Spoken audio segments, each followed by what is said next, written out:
So, hi, this is Grandpa Jim, and this is my worthy assistant, Hillel Putney, and he's going to do a little magic trick before we go into today's shiur for parshas Beshalach. Take it away. So you see I have a box full with markers, and I will make the markers disappear. So, you see these markers?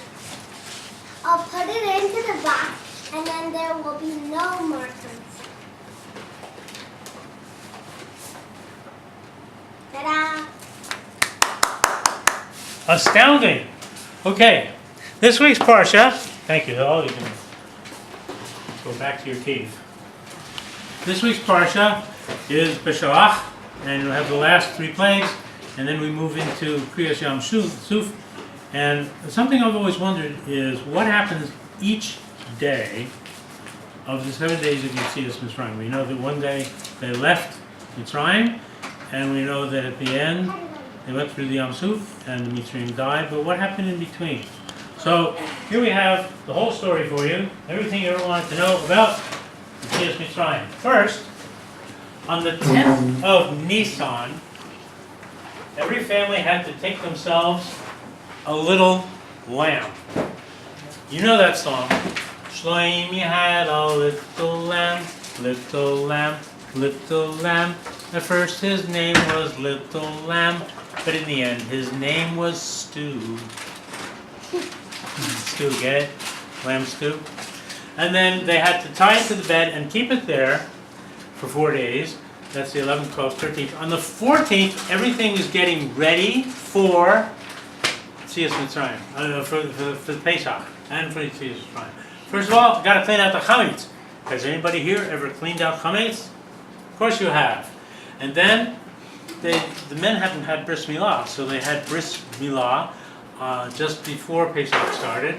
And then, before evening, they had to kill, sacrifice the korban Pesach, so that the lamb would be ready to eat. And they put blood on the top and sides of their doorpost, so that when the angel of death passed over, that's why we get the word passed over the mitzraim, if it saw the blood up there, the blood of the korban Pesach, then it said, oh, not going to kill anybody here. Actually, it was Hashem who did the work. Now on the 15th, first at night, although of course it was a full moon because it was the 15th of the month, the men who had just had their bris milah a couple hours ago were healed. They had no pain. It was gone. Remember when Abraham had 3 days of pain, and then the strangers came to him, the Malachim? And then they have to do the Seder with korban Pesach, matzah, and maror. What else happened that night? The firstborn of the mitzraim died, and all the idols were destroyed, except for one. Then the next day, first thing the Jews did was they went to their neighbors and said, can you lend me that silver candelabra that I saw during the Choshech? And they said, sure, take that, and take the goblet, and take the diamonds and jewels, and get out of here!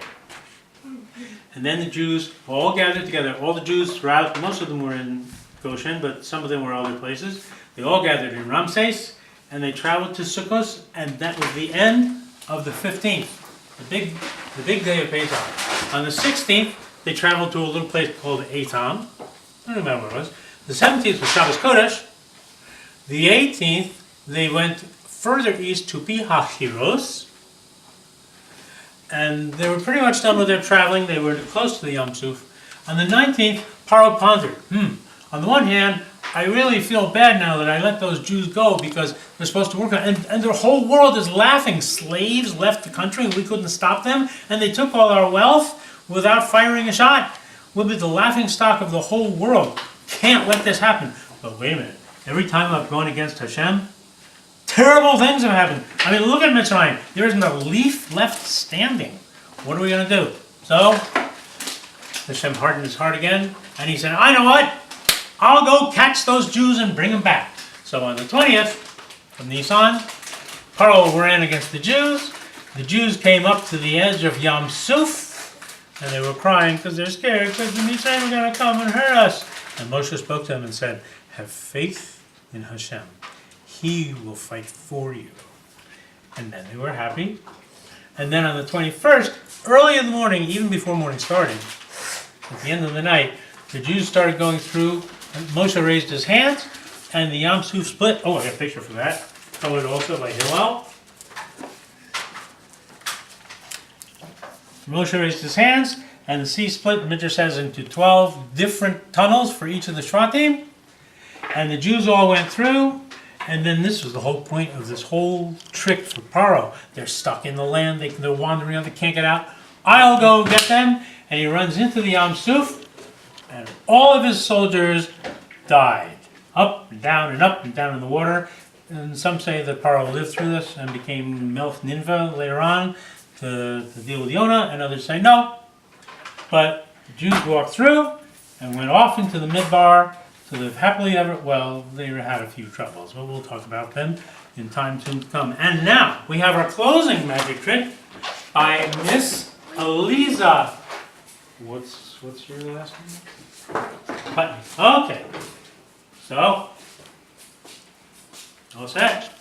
Now, Daddy, step back a little bit. Okay. Eliza's going to show us. Eliza's going to levitate this pepper shaker. You grab it with your hands and put all of your energy into your finger, and now you can lift. She's lifting that by itself. Amazing! Then she puts now put the energy back into the thing, and now if we lift it, it just drops. Shabbat shalom.